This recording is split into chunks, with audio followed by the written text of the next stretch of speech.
welcome you in the first class Emirates Lounge in Concourse 2 in Dubai Airport.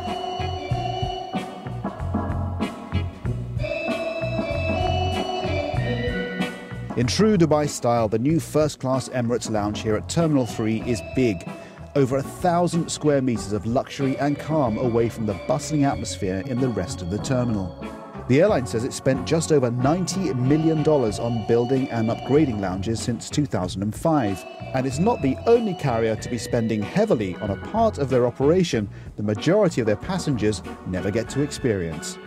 With business travel on the rise again following the slump during the dark days of the recession, competition between airlines to hold on to the people who buy the most expensive tickets is fierce.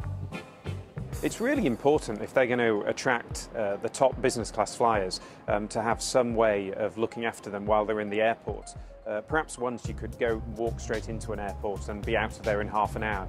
But now with the security, people are in there for at least a couple of hours. And during those 2 hours, they want to be comfortable and they also want to be productive. I think broadly when you look at what customers expect, they want excellent premium food and beverages, they need Wi-Fi, and they need a quiet place. The game changer for us is to do that on a night flight. The customer has a nice meal, does a bit of business, gets on the aircraft, goes to sleep, arrive in New York, fresh, and you go straight into your business meeting. I think some of the best lounges are absolutely amazing. They have full service spas, which are free of charge. In the case of Virgin Atlantic's Clubhouse in London, they have, as well as a spa, a hairdressing salon. They also have pool tables and, of course, a great range of food and drink. Meanwhile, in America, this is BA's latest lounge at Newark Airport at 8,000 square feet. It's part of a multi-billion-dollar plan to upgrade the airline. Consistency is really important, especially for frequent flyers.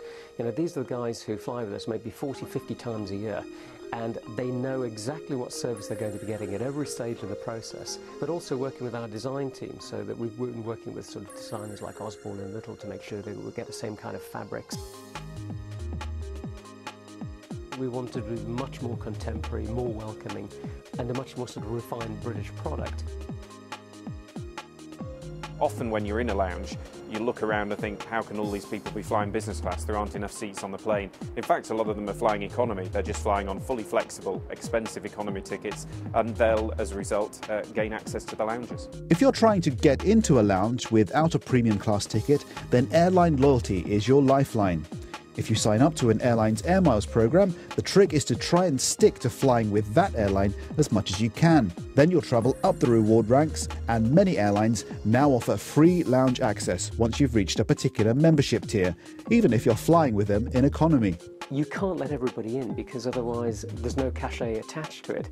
So it's about making sure that people have the right tickets for the right lounge, and then if they want to progress, then clearly we give them an avenue that's clearly marked out about how they can do that. If you fly regularly at the back of the plane, but not always with the same airline, it could be worth your while looking into some of the schemes where you pay an annual membership to gain access to a string of airport lounges around the world.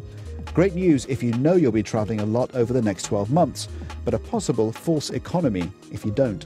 If you're an infrequent traveller, then many airlines, many in the States, sell one-off, on-the-day lounge passes. But remember to try before you buy and ask to see exactly what you'll be getting for your money.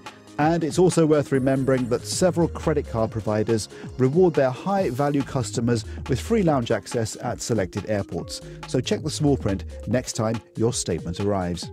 Finally, if none of those options apply to you next time you're in Dubai Airport and you're seeking some solitude, if the lounge is out of bounds, then perhaps you might consider the Snooze Cube instead. Your own private pop-up lounge with a bed, TV and Wi-Fi access. All yours for $15 an hour. But don't forget to bring your own sandwiches.